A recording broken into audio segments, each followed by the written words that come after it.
Le rendez-vous fidélité. De 11h à midi, Simon Marty.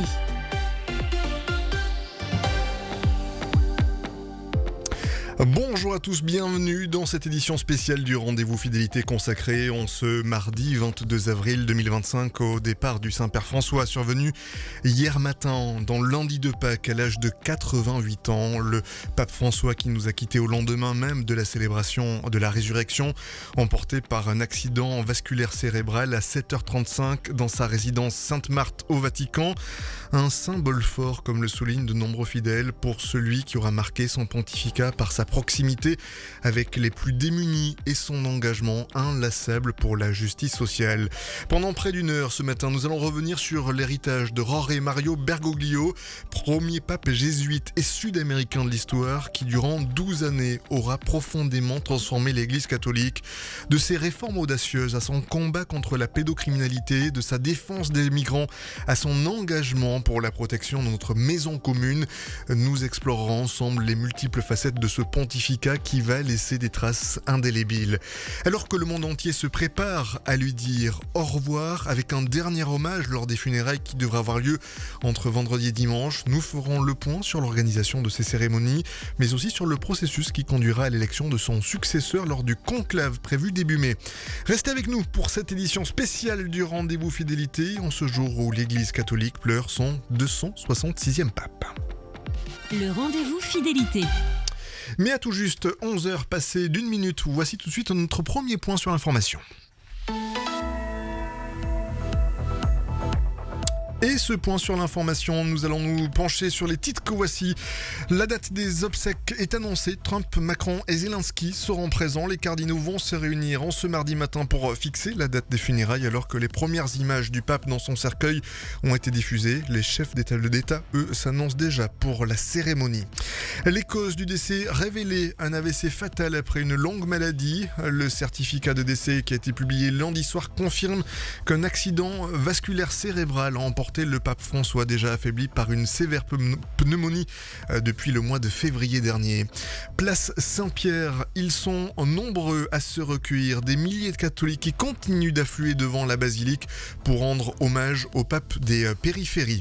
Et puis le conclave en préparation, l'élection d'un nouveau pape qui donc est en train de commencer à se préparer. Les 135 cardinaux électeurs devront se réunir entre le 5 et 10 mai prochain à la chapelle Sixtine pour choisir son successeur. Les explications d'Étienne Pépin dans quelques instants, journaliste spécialiste des questions religieuses. Mais tout d'abord, les obsèques attendues entre vendredi et dimanche, Morgane Poirier. Elles se tiendront officiellement ce samedi à 10h. Les cardinaux réunis à 9h ce matin ont confirmé cette date. Les premières images du pape dans son cercueil ouvert ont été diffusées. Vêtu d'une mitre blanche et d'un chasuble rouge, il repose dans la chapelle de la résidence Sainte-Marthe. Donald Trump a confirmé sa présence avec son épouse Melania, malgré les critiques répétées du pape sur sa politique migratoire.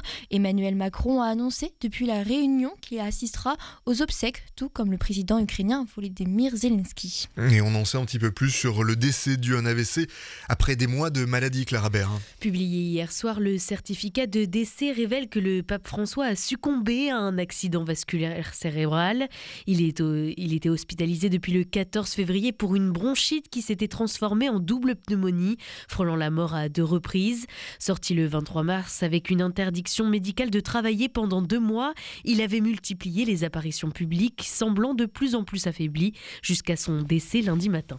L'afflux des fidèles place Saint-Pierre, ils sont des milliers à se presser pour prier et rendre hommage au pape François. Entre recueillement et émotion, il salue la mémoire de celui qui incarnait une église proche des plus humbles. Ce matin, quand j'ai appris la nouvelle, j'ai vraiment été surpris parce que hier encore, il a fait tant de choses. Moi-même, j'ai vu sa bénédiction Urbi et Orbi et j'ai concélébré la messe de Pâques sur cette place au Vatican. J'ai vraiment été surpris. Quand j'étais séminariste en 2014, le pape François est venu dans mon pays, la Corée du Sud, pour réconcilier tant de gens. En ce moment, la Corée est trop divisée et il a fait tant de choses pour les Coréens, mais aussi pour la paix entre la Corée du Sud et la Corée du Nord. Quand j'ai rencontré le pape François, Il m'a énormément touché.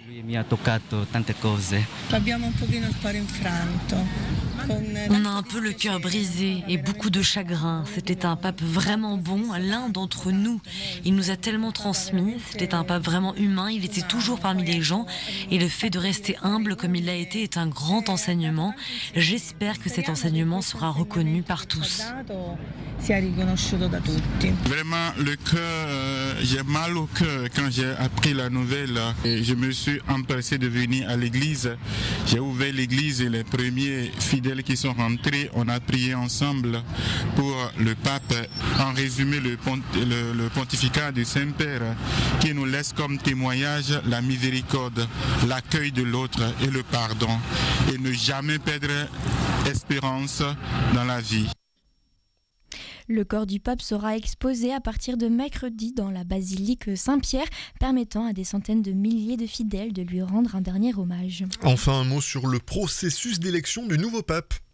S'ouvre la période de deuil, l'Église catholique se prépare déjà au conclave. Étienne Pépin, journaliste spécialiste des questions religieuses, nous détaille ce processus historique d'élection. Il y a trois étapes en fait. D'abord, il y a le temps du deuil jusqu'aux obsèques du pape. Après quoi, en fait, les cardinaux sont de la terre entière sont convoqués à Rome pour un pré-conclave, pour en fait des congrégations générales pendant 10 ou 15 jours à peu près, mais ça peut être moins. Les cardinaux vont discuter ensemble des grands enjeux qui se présentent à l'Église catholique et c'est une manière comme ça pour les cardinaux de définir les grandes priorités du prochain pontificat. Ensuite, et seulement ensuite, on entre dans le conclave. Là, il y a cette grande procession des cardinaux à travers le Vatican jusqu'à la chapelle Sixtine. Et puis, démarre le conclave avant d'élire, après je ne sais combien de tours, le futur pape selon ce rythme-là. Les 135 cardinaux électeurs se réuniront donc dans la chapelle Sixtine entre le 5 et le 10 mai. Après 4 scrutins quotidiens sous la voûte de Michel-Ange, la fumée blanche annoncera l'élection des 267e souverains pontifes qui devra prendre la suite d'un pontificat marquant. Tandis que le monde rend hommage à François, l'Église catholique entre dans une phase de transition historique. Dans son testament, le pape argentin demande à être inhumé simplement à la basilique Sainte-Marie-Majeure avec pour seule inscription Franciscus sur une tombe sans décoration, fidèle jusqu'au bout à son idéal de sobriété. 11h08, voici tout de suite notre revue de presse. Et on continue notre matinée ensemble. Ce matin avec la revue de presse, c'est dans les colonnes de Ouest France que ce tour de l'actualité prend un tournant historique, voire presque sacré. Ce lundi de Pâques où le pape François est mort, titre sobrement le quotidien. Un frisson traverse les lignes de Jean-François Martin à la mesure de l'émotion suscitée par cette disparition. À Nantes, Châteaubriand ou Guérande, les cloches ont sonné, les prières se sont mêlées aux larmes et les messes se sont transformées en veillées. Dans le quartier de Bouffay, 300 personnes sont réunies à l'église Sainte-Croix. Toutes leurs pensées convergent vers un seul et même homme. François, c'était un pape simple, tactile et proche des pauvres. Un souffle de bonté salué même au-delà des frontières catholiques. C'est en tout cas ce que Gilles Peset, habitant de Châteaubriand, retiendra lors de sa rencontre avec le pape en novembre 2023. Ce mercredi, c'est le cœur lourd qu'il ira prier pour lui à la basilique Saint-Donatien. Tandis que les fidèles affluent place Saint-Donatien ou même place Saint-Pierre, que les cierges s'allument et que les cloches s'élèvent, la politique, elle, n'attend pas la résurrection. Elle se joue même parfois entre deux Ave Maria.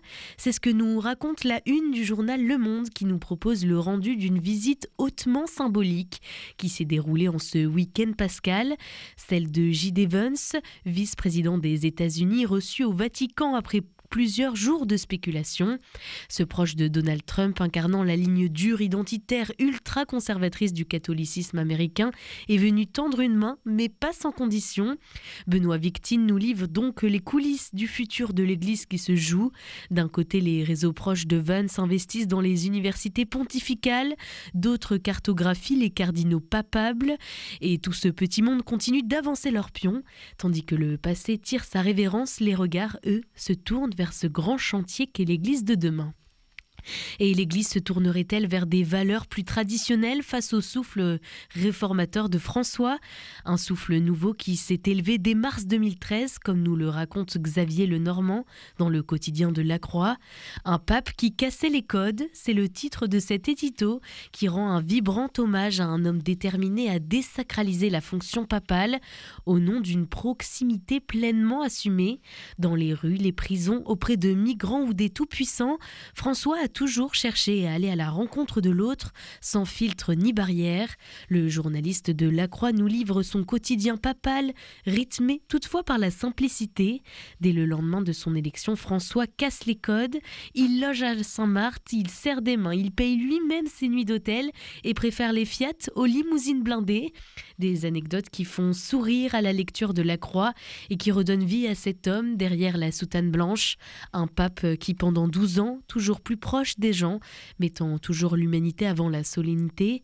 Une humanité sincère qui laisse aujourd'hui son souvenir dans les cœurs des plus fidèles.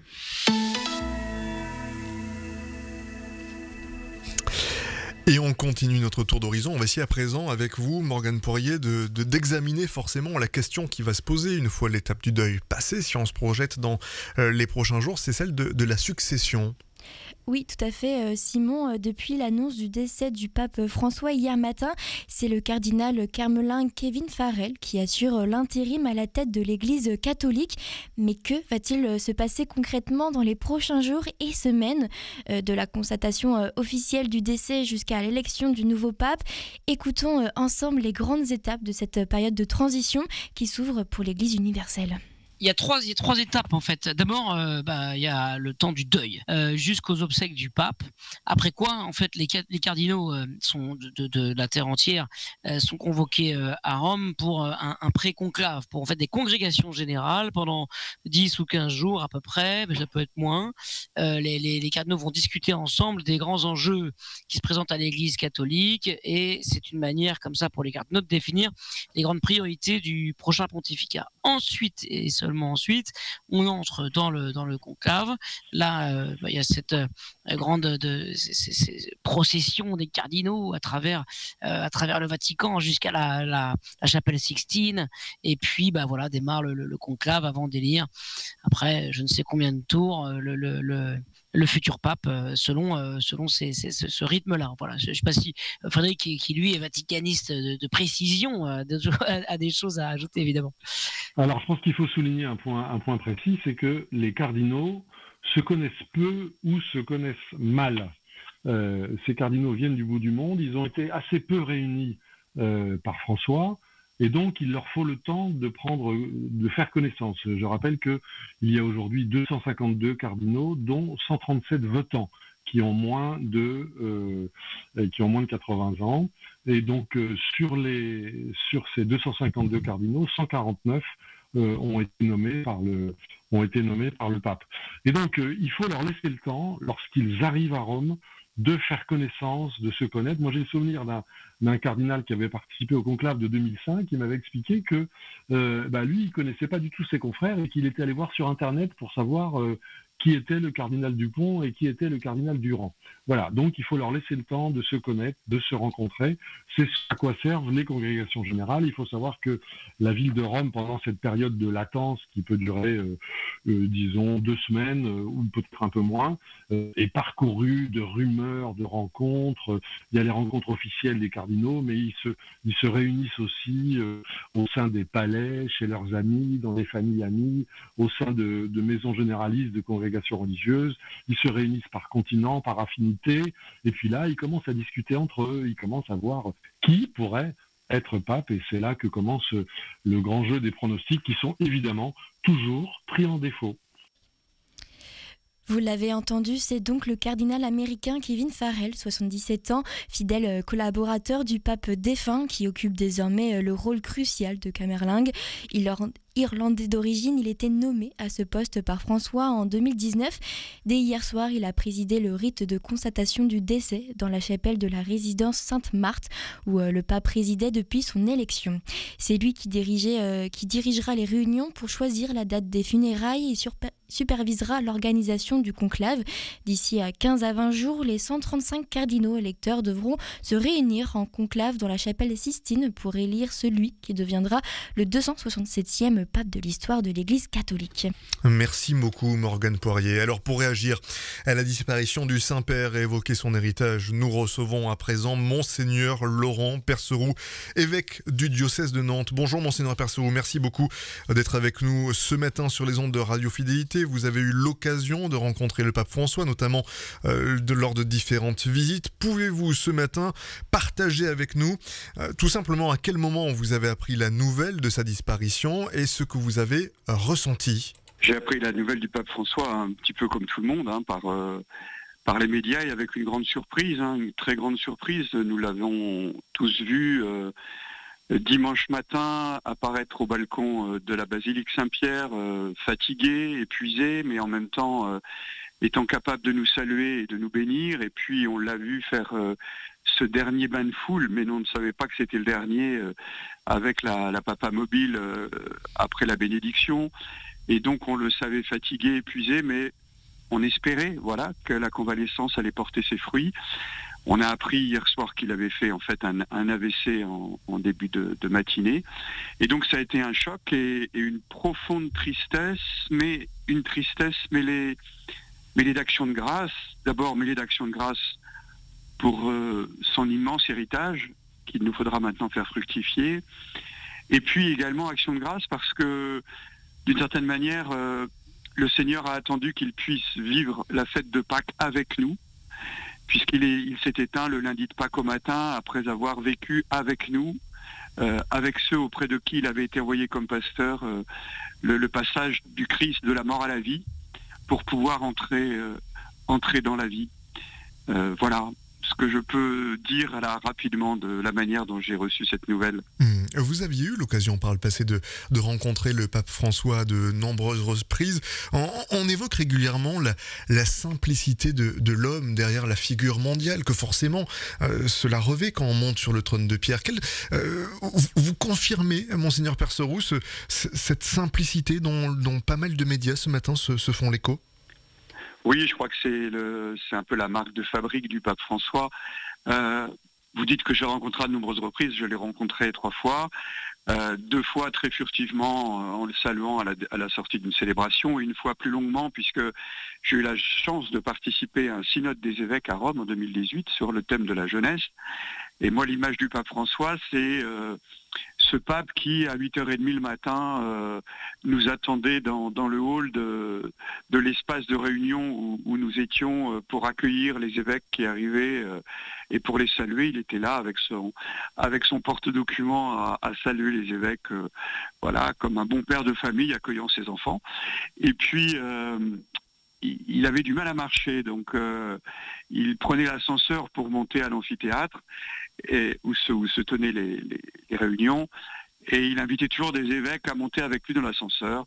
Et je me suis retrouvé une fois dans l'ascenseur avec le pape, quelques secondes, mais où on a pu tout simplement échanger et blaguer d'ailleurs avec lui.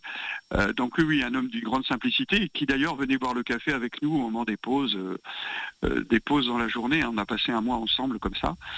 Et je crois que cette simplicité, c'était pas simplement comment dirais-je, pour vouloir être populaire, mais je crois qu'on la retrouve également dans sa présence aux pauvres, aux petits, aux blessés de la vie, et dans ces rappels permanents qu'il nous est adressé d'être une église pauvre parmi les pauvres.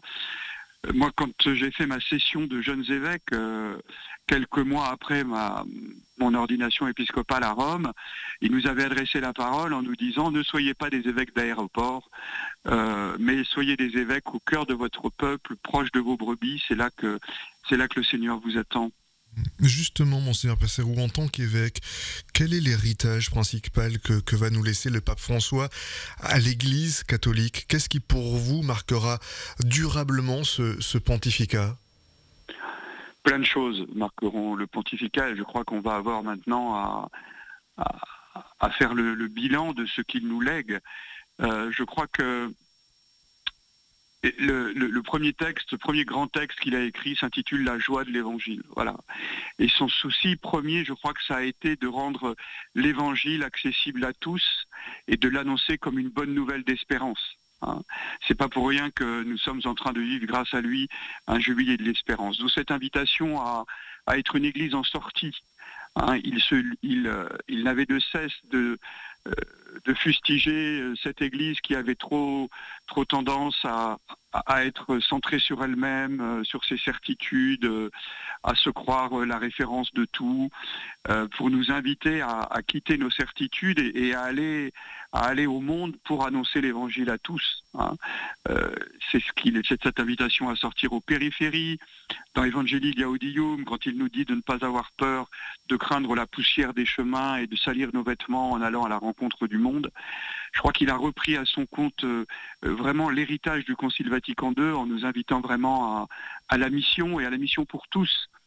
J'ai dans l'oreille encore à Lisbonne, au JMJ, le jour où il a rencontré les jeunes pour la première fois, le jeudi soir, là, quand il leur a dit l'Église est pour tous, et il leur a fait répéter pour tous, pour tous, pour tous. Alors c'était en espagnol, c'était todos, todos, todos. Mais vraiment cette invitation à ne pas garder l'évangile pour nous et à le partager au monde. Et donc c'est tout ce désir qu'il a eu d'abord que dans l'Église elle-même, et c'était la dimension du synode sur la synodalité, chaque baptisé se sente responsable de la vie de son Église. Ensuite, ça a été cette invitation à être une Église pauvre pour les pauvres, et tout cet engagement du pape François auprès des migrants et des blessés de la vie. Avec aussi comment dirais-je, un enracinement profond en Jésus-Christ, et ça a aussi été, on n'a pas le temps ce matin de le déployer, mais ça a été également un grand spirituel dans sa tradition jésuite, un grand spirituel, nous invitant sans cesse à revenir au Christ serviteur. Dans la minute qui nous reste, Monseigneur Laurent Perceroux, c'était important pour vous de pouvoir associer forcément en prière les paroissiens de Loire-Atlantique, et je pense notamment à ceux de Nantes. Il y a une messe hommage qui est prévue demain à 19h à la basilique Saint-Donatien à Nantes. C'était inenvisageable de ne pas passer par justement ce type d'hommage au sein d'une basilique à Nantes. Bien sûr. Vous avez vu sans doute que dans de nombreux diocèses, d'ailleurs, il y a déjà eu des messes célébrées dès hier soir. Nous, le timing à Nantes ne nous l'a pas permis. Et puis on avait hier après-midi, ça a été l'occasion de prier pour le pape François, une rencontre œcuménique pour fêter Pâques sur le parvis de l'église Sainte-Croix. Mais oui, c'était inenvisageable de ne pas le faire. D'ailleurs, on va là communiquer dès aujourd'hui. Donc pour inviter à venir à cette messe de demain soir à 19h à la basilique Saint-Donatien et Saint-Rogatien. Et moi, j'inviterai dans ce communiqué les prêtres du diocèse pour qu'on puisse être en communion les uns et les autres mercredi, à célébrer mercredi toutes les messes dans le diocèse pour le pape François et en action de grâce pour son pontificat. Merci beaucoup Monseigneur Laurent Percereau, évêque du diocèse de Nantes, pour ce témoignage empreint d'émotion. On rappelle que des messes et des veillées de prière vont être organisées dans tout le diocèse pour rendre hommage au pape François, et les fidèles pourront notamment se recueillir dès ce soir à la cathédrale de Nantes, où une messe sera célébrée à 19h en mémoire du Saint-Père. Voilà pour notre premier point sur l'information et sur l'actualité suite au décès du pape François. On se retrouve dans quelques instants, juste après ces quelques notes de musique. À tout de suite.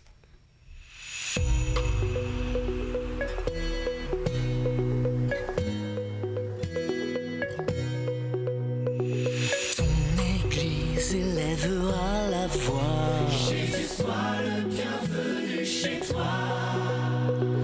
Ouvrons grand les portes au roi des rois. Jésus, sois le bienvenu chez toi. Unissons toutes générations. Jésus, sois le bienvenu.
sa voix. Jésus, sois le bienvenu chez toi. Jour béni où tout repose en toi. Jésus, sois le bienvenu chez toi. Ta parole ici s'élèvera. Jésus, sois le bienvenu chez toi.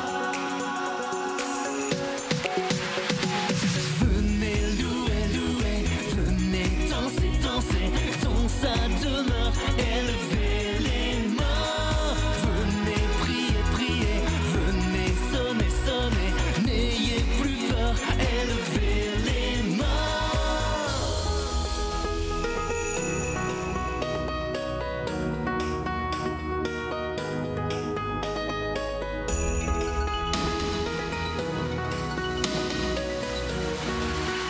Élevez les mains.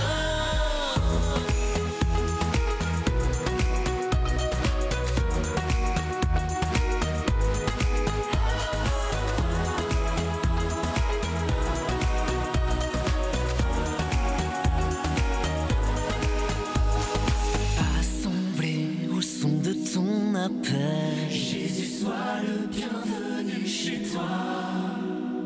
Vois ton peuple acclamant tes merveilles. Jésus, sois le bienvenu chez toi. Nous louons au cœur de ta maison. Jésus, sois le bienvenu chez toi. Venez louer, louer, venez danser, danser, dans sa demeure, élevez les mains. Venez prier, prier, venez sonner, sonner, n'ayez plus peur, élevez les mains. Venez louer, venez danser, élevez les mains. Venez prier, venez sonner, élevez les mains. Le groupe Glorious avec Bienvenue à l'instant sur les ondes de Radio Fidélité et Radio Grand Ciel. Et c'est un rendez-vous fidélité spécial suite à la disparition du pape François. Nous allons poursuivre notre édition spéciale en votre compagnie, Clara Bert. Et avec vous, Clara, nous allons nous pencher notamment sur la réaction des fidèles, car ils sont nombreux à s'exprimer. Et oui, Simon, de Paris à Lourdes, l'émotion était palpable hier dans toute la France après l'annonce du décès du pape François. Un départ particulièrement symbolique survenu au lendemain du dimanche pascal qui a profondément touché les catholiques français. À Notre-Dame de Paris, où se sont succédées messes éveillées de prières, la foule exprimait sa tristesse mêlée de reconnaissance. Sur le parvis de la cathédrale, de nombreux touristes ont découvert la nouvelle en cherchant à visiter l'édifice fermé, exceptionnellement pour rendre hommage au souverain pontife. Le recteur archiprêtre de Notre-Dame, Olivier Ribabot-Dumas, a souligné le timing hautement symbolique de ce départ. Cet homme d'espérance meurt au lendemain où nous avons fêté la victoire du Christ sur la mort. C'est sans doute l'un des plus beaux jours pour mourir. À Lourdes, au lieu de pèlerinage marial, les fidèles ont vécu cette perte avec une émotion particulière. Dans la grotte où Bernadette Soubirous a vu la Vierge Marie, les pèlerins ont prié pour l'éternel repos du pape des pauvres. Un cierge géant à sa mémoire a été placé à l'entrée de la grotte, tandis que la procession au flambeau du soir a été dédiée à François. Les cloches de Notre-Dame ont sonné donc 88 fois hier, un coup pour chaque année de la vie du pape. Un hommage solennel qui a profondément touché les passants sur le parvis. Partout en France, des messes et des veillées ont été organisées spontanément, rassemblant croyants et sympathisants. L'espiscopat français, par la voix de son président, Monseigneur Éric de Moulin-Beaufort, a rendu un vibrant hommage à celui qui a appelé l'humanité à croire en la fraternité et a été le pape de l'année sainte de la miséricorde et du jubilé de l'espérance. Les évêques gardent une reconnaissance particulière pour ces 3 visites en France, à Strasbourg en 2014, à Marseille en 2023 et en Corse il y a seulement 4 mois. Et au-delà de la tristesse, c'est aussi un appel à perpétuer son héritage qui se fait entendre, un message qui résonne particulièrement en ce lendemain de Pâques, alors que l'Église catholique entame une période de deuil et de transition vers l'élection d'un nouveau souverain pontife. Merci beaucoup Clara Baird. À noter que déjà à Chartres, des célébrations religieuses ont eu lieu hier soir pour la région nantaise. Contrairement à ce que je vous annonçais tout à l'heure, c'est bien demain, mercredi 23 avril à 19h, que la célébration aura lieu, une messe hommage à la basilique Saint-Donatien de Nantes. On va continuer à parcourir un petit peu les réactions qui sont survenues depuis l'annonce du décès du pape François, et forcément les réactions, elles sont aussi présentes dans le monde politique, et ce à travers la planète. Morgane Poirier. Tout à fait, Simon. Le monde entier est en deuil depuis l'annonce du décès du pape François. Ce lundi de Pâques, l'émotion est vive parmi les fidèles, mais aussi chez les dirigeants politiques et religieux qui ont salué un homme d'exception, défenseur infatigable des plus pauvres et artisan de paix.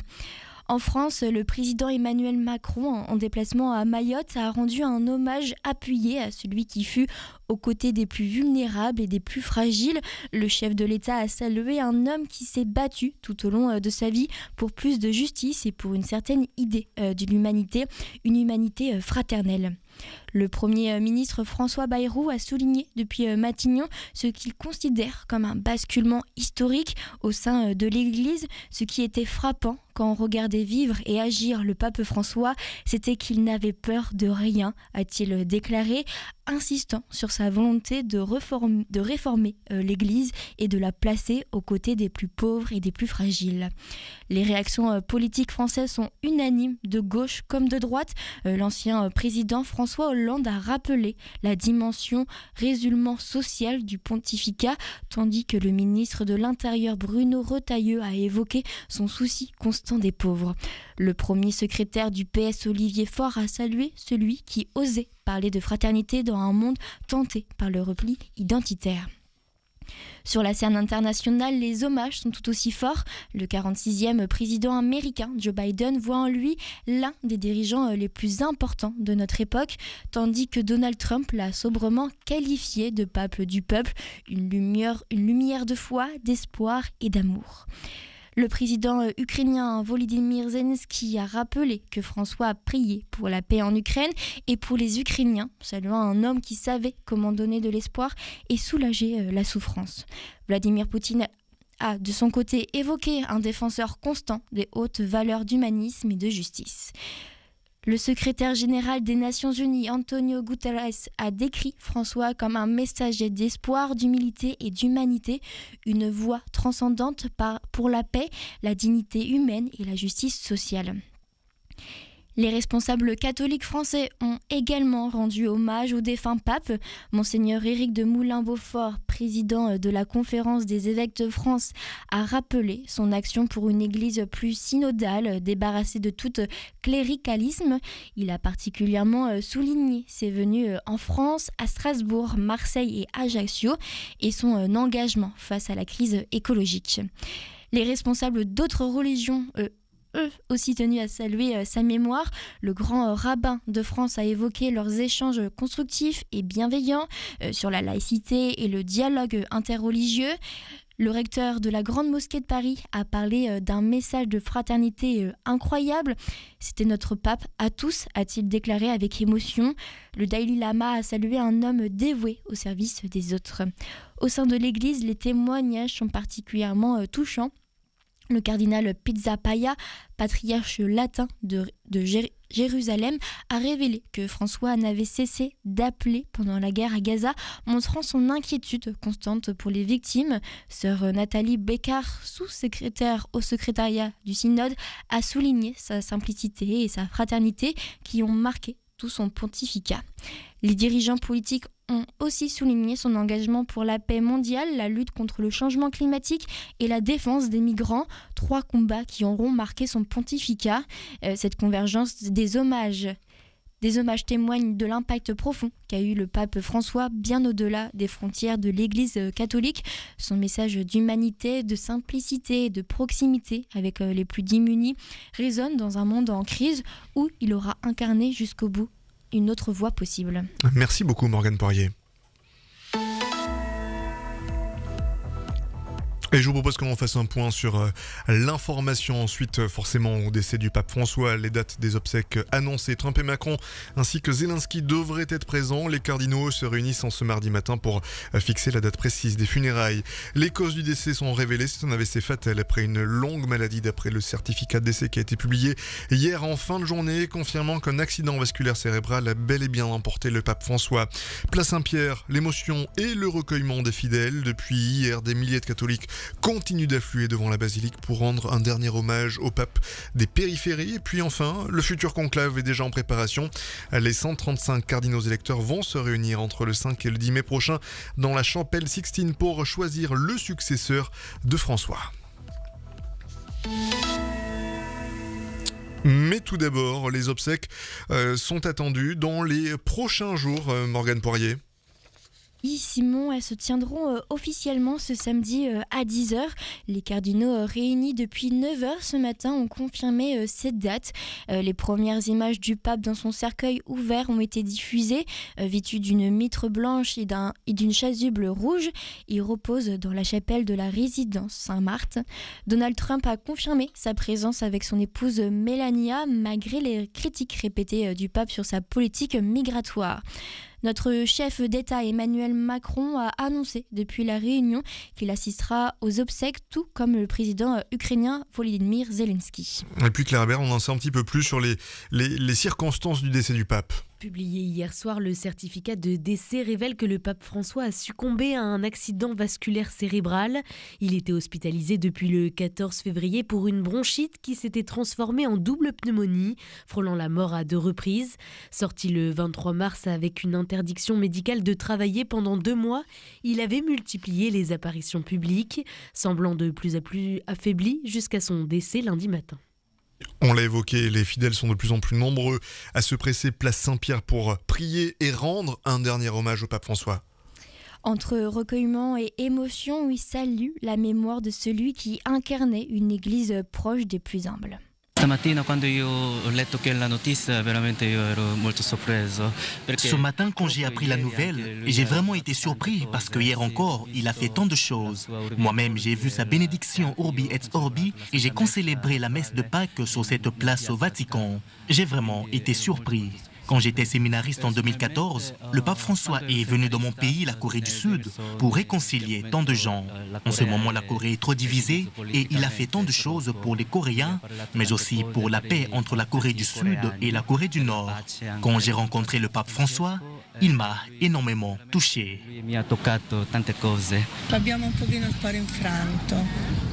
On a un peu le cœur brisé et beaucoup de chagrin. C'était un pape vraiment bon, l'un d'entre nous. Il nous a tellement transmis, c'était un pape vraiment humain, il était toujours parmi les gens et le fait de rester humble comme il l'a été est un grand enseignement.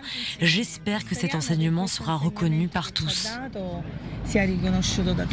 Vraiment, le cœur, j'ai mal au cœur quand j'ai appris la nouvelle. Et je me suis empressé de venir à l'église. J'ai ouvert l'église et les premiers fidèles qui sont rentrés, on a prié ensemble pour le pape. En résumé, le pontificat du Saint-Père qui nous laisse comme témoignage la miséricorde, l'accueil de l'autre et le pardon.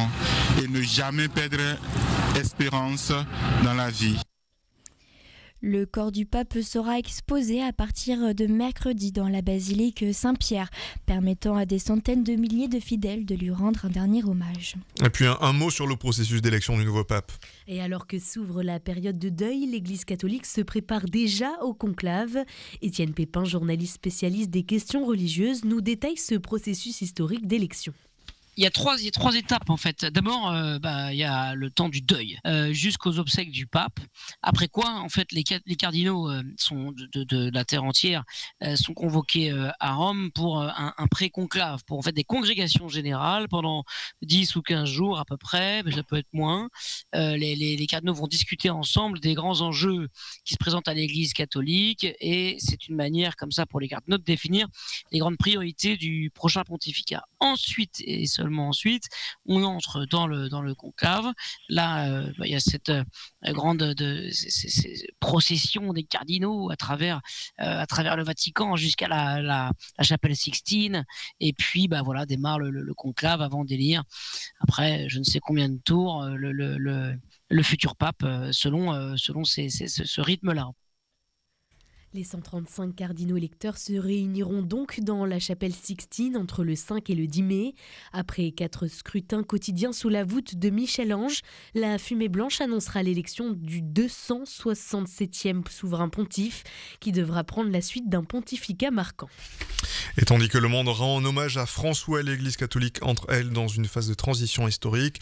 Je vous rappelle que dans son testament, le pape argentin demande d'être inhumé simplement en la basilique Sainte-Marie-Majeure, avec pour seule inscription Franciscus sur sa tombe sans décoration, fidèle jusqu'au bout à sa sobriété.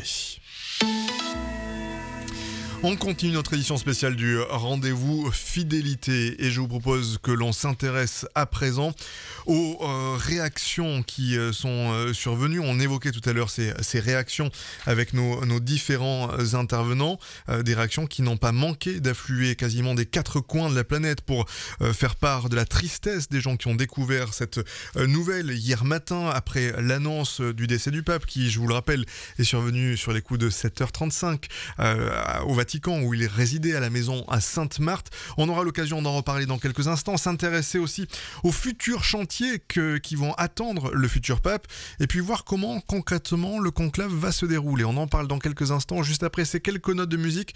À tout de suite.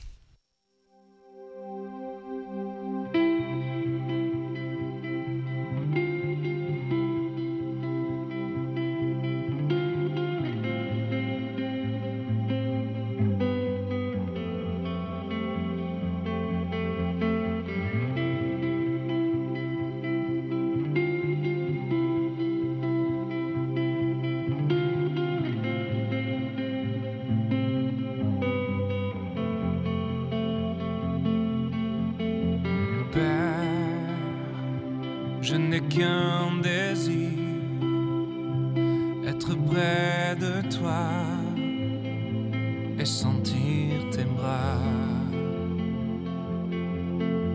Père, tu as envoyé ton Fils bien-aimé pour quiconque croit.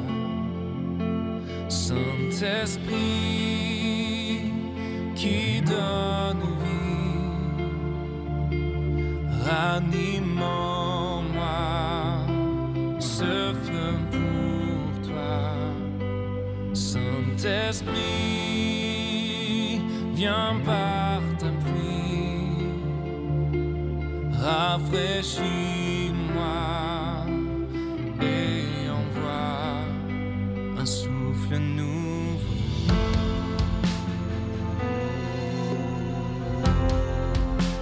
Souffle nouveau,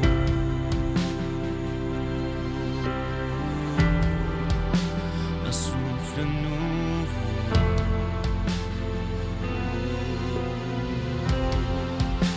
un souffle nouveau.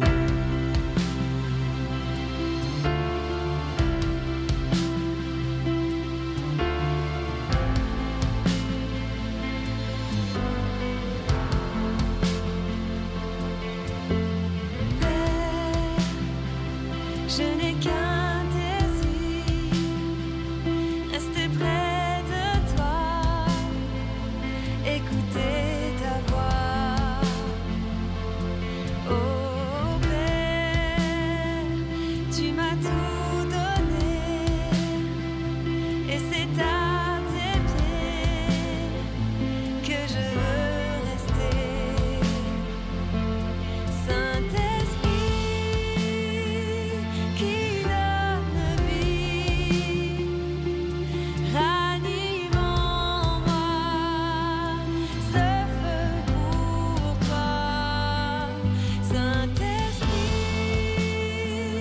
viens par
Dan Luyten avec un souffle nouveau à l'instant sur les ondes de Radio Fidélité et Radio Grand Ciel. Nous abordons à présent la dernière ligne droite de ce rendez-vous Fidélité spécial consacré au décès du pape François.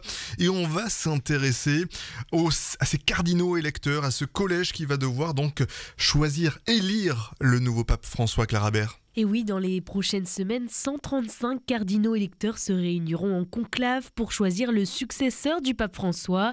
Ces hommes tous âgés de moins de 80 ans et donc habilités à voter, selon les règles établies par Paul VI en 1970, viennent des 4 coins du monde. Près de 80% d'entre eux ont été créés cardinaux par François lui-même, en nommant des prélates issus des pays parfois éloignés des centres traditionnels du catholicisme. Le pape a redéfini le visage de l'Église. Alors, qui sont ces princes de l'Église qui auront la lourde tâche d'élire le prochain pape? Quelles sont leurs sensibilités ou leur origine géographique? Écoutons ensemble ce portrait du collège cardinalis qui va bientôt entrer en conclave. Alors évidemment, il a nommé des cardinaux qui, dans un grand nombre de cas, viennent des périphéries. Il a rompu avec la tradition classique qui consistait à nommer ce qu'on appelle des sièges cardinalistes, qui étaient par exemple Venise, Milan, Paris, Londres, Cologne, Lisbonne, Budapest, Tokyo, New York, etc., Bombay, Mexico. L'archevêque de Paris n'est toujours pas cardinal. Et donc, il est allé chercher au bout du monde, il est allé chercher en Mongolie, il est allé chercher en Océanie, il est allé chercher des gens que personne ne connaissait et qui eux-mêmes ont été les premiers surpris à être nommés cardinaux. Ce sont les cardinaux des périphéries. Alors, quelques chiffres pour préciser. Aujourd'hui, sur les 137 votants, il y a 53 votants qui sont européens. Voilà. Il faut savoir qu'il y a autant de cardinaux votants italiens que de cardinaux votants africains. Il y a là quelque chose quand même d'assez préoccupant puisqu'il y a 17 Italiens et 18 votants africains. Il y a enfin 24 votants asiatiques, 20 votants d'Amérique du Nord et 18 votants d'Amérique latine. Voilà. Donc c'est un sacré collège qui bascule globalement vers le sud, qui, de ce point de vue-là, est à l'image de l'Église catholique. Il faut toujours rappeler que le catholique moyen dans le monde, il n'est pas du tout occidental, il est loin d'être français, loin d'être européen. Il est brésilien, mexicain, philippin. Voilà, ce sont eux qui sont les catholiques d'aujourd'hui. Et c'est à cette lumière-là que le pape François a voulu construire un conclave. Maintenant, personne ne sait si ce conclave élira un pape François bis. Personne ne le sait aujourd'hui, car il y a un vieil adage à Rome qui dit que quiconque rentre pape au conclave en sort cardinal. Donc le suspense restera entier jusqu'au bout. Là où moi je suis, enfin j'ai pas de nom, hein, j'ai pas de poulain, j'en sais rien, mais en tout cas je me demande quand même si les cardinaux vont pas choisir un cardinal, un pape qui serait peut-être plus institutionnel pour après quand même un pontificat très réformateur, très engagé sur des sujets quand même parfois clivants. Je me demande si les cardinaux vont pas faire le choix de la tradition pour le prochain pontificat. C'est une question qu'on peut se poser. C'est l'un des scénarios. C'est-à-dire est-ce que les cardinaux veulent vraiment changer ou pas? Oui. La maison Église a été secouée par ce pontificat. Il est possible que les cardinaux élisent quelqu'un qui va remettre de l'ordre dans la maison. Je voudrais rappeler les noms des cardinaux électeurs français. Ils sont au nombre de 5. Le cardinal Jean-Marc Aveline de Marseille, le cardinal Barbarin, ancien de Lyon, le cardinal Boustilo de Corse, Dominique Mamberti, qui est un Corse également, qui est très peu connu, mais qui est l'un des piliers de l'administration vaticane, et le cardinal Christophe Pierre, qui est nonce apostolique à Washington, ce qui, par les temps qui courent, est quand même un gros travail. Mais juste un mot, Frédéric, c'est vrai que on a eu dans le pontificat du pape François une sorte de paradoxe. On a ce pape qui volontiers est perçu comme un pape très ouvert, la synodalité, la collégialité, tout ça. Et en fait, quand on interroge les vaticanistes, on entend que le pape a une personnalité extrêmement autoritaire, qu'il décide parfois seul, qu'il a une verticalité, en tout cas dans l'exercice de ses fonctions dans son cadre un peu restreint.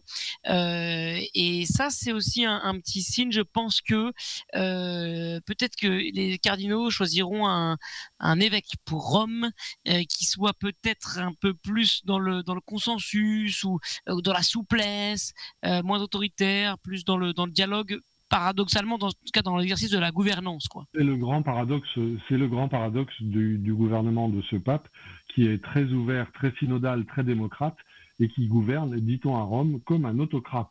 Et donc là, il y a un vrai paradoxe. Et il faut souligner aussi, parmi les lignes de fracture, que les cardinaux africains ont été vent debout contre le récent texte du pape François en faveur de l'accueil des personnes homosexuelles au sein de l'Église. Ce texte s'appelait Fiducia Supplicans, et ça a suscité une vague de révolte au sein des épiscopats africains. Et on remercie Frédéric Mounier, ancien correspondant au Vatican pour le journal La Croix, et Étienne Papin, journaliste et spécialiste du catholicisme. Merci beaucoup Claire Habert pour ce regard un petit peu sur ces successeurs potentiels du pape François. Le pape François qui a laissé derrière lui une église en pleine transformation après 12 années d'un pontificat marqué par des réformes importantes et une vision renouvelée de la mission pastorale. Son successeur devra poursuivre ou parachever plusieurs chantiers engagés, mais également faire face à de nouveaux défis dans un monde en crise, entre la réforme de la curie romaine qu'il faudra consolider, la question toujours brûlante des abus sexuels, la polarisation croissante au sein même de l'Église, la synodalité à mettre en œuvre concrètement, et puis les défis mondiaux comme les migrations, l'écologie, les conflits. Vous l'avez compris, c'est des défis considérables qu'attend donc le successeur de François. Comme on a pu l'entendre, le prochain pape devra naviguer entre fidélité à l'héritage de son prédécesseur et besoin d'imprimer sa propre marque dans un contexte ecclésial traversé par des tensions parfois vives entre progressistes et conservateurs. La tâche est immense, mais comme l'a souvent rappelé François lui-même, l'Église est guidée par l'Esprit Saint au-delà des capacités et des limites de ses responsables humains. Voilà pour notre édition spéciale sur la disparition du pape François sur les antennes de Radio Grand Ciel et Radio Fidélité. Il ne me reste plus qu'à vous souhaiter une belle et douce journée. Le rendez-vous fidélité revient dès jeudi matin. À jeudi.